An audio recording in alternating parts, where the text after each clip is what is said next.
All right, so we're here for our daily move at the Burkle Farm.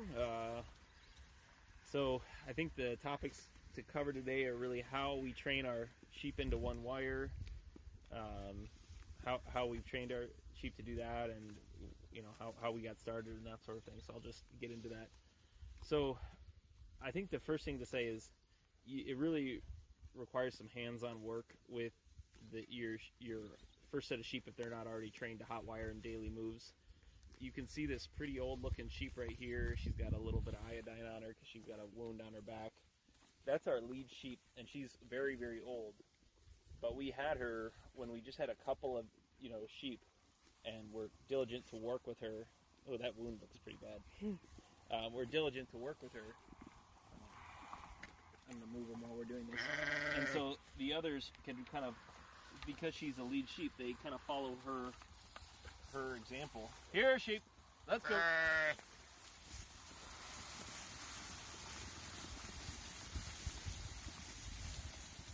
In fact, the sheep that we've had the most trouble with have been our daughter's bottle lambs because they didn't have a chance to move or to learn from their mothers.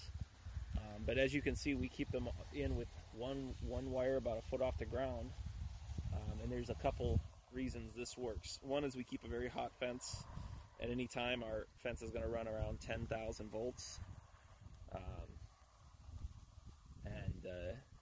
You can see over here maybe that this border fence is 2 wires because we had some steers that didn't want to stay in, and so they didn't want to be on our farm, so we got them off our farm.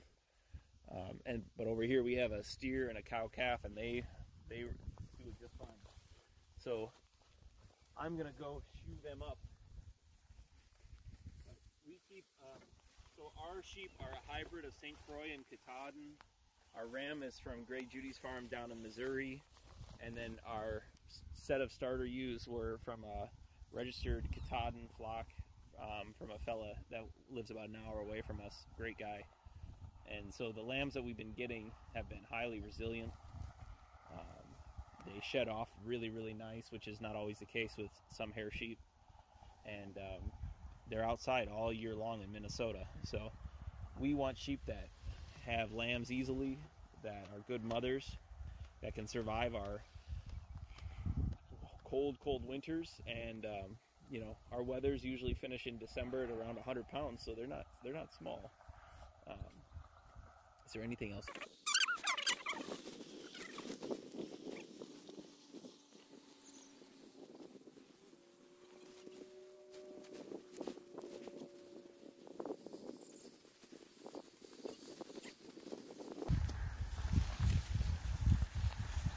So this cow calf and the steer will be going to the butcher in September, but this cow calf stays in really, really well because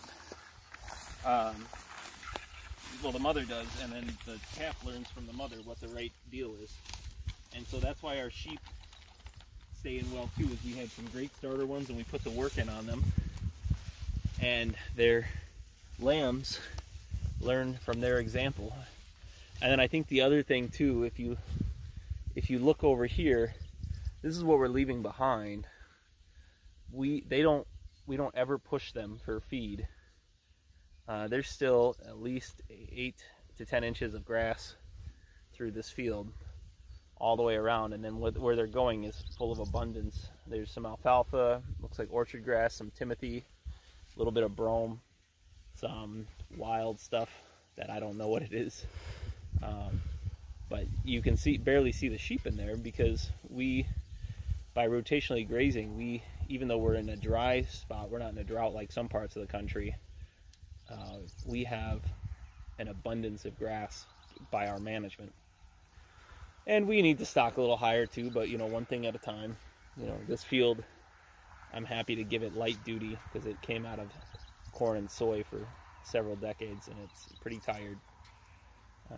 But we could go into depth on how we're dealing with the drought in a next video. Okay, yeah, we can do that. All right. All right. Have a good day.